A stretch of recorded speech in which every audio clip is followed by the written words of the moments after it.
So now let's talk about the affidavit of uninsured deed.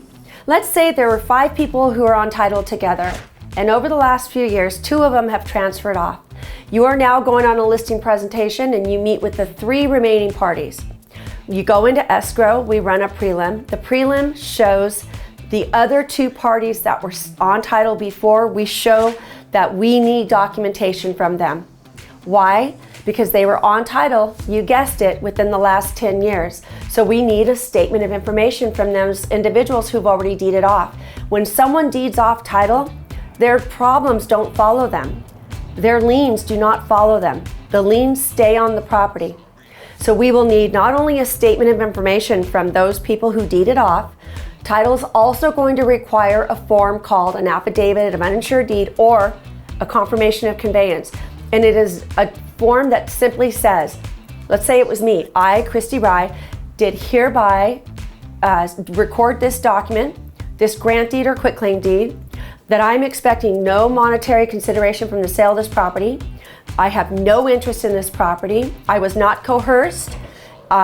Basically, we're just vetting that and verifying that transfer so that person or persons cannot come forward after we close the deal saying that they were due money.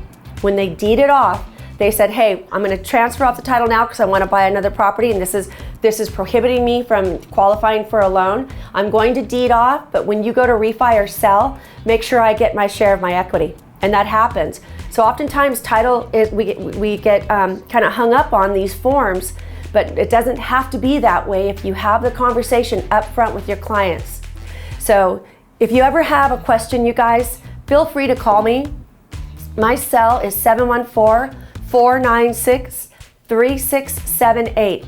And let me give you a little tip too. Let's say it's a divorce and it was maybe a very disgruntled divorce, a lot of bad vibes. The husband selling the property is like, I don't want to get in touch with my ex-wife. We don't talk anymore. There's way around certain things, guys. So I would say to you simply, get me a copy of the settlement agreement through the divorce, which shows the husband was awarded the property. We will forego getting an affidavit of uninsured deed from the ex-wife. So there's some tricks to the trade, and that's where I excel. So make sure you reach out to me if you have any questions or you're running into something and you just want to brainstorm. I'm always here to help you guys. Christy Rye, Orange Coast Title, the Rye team is the absolute right team.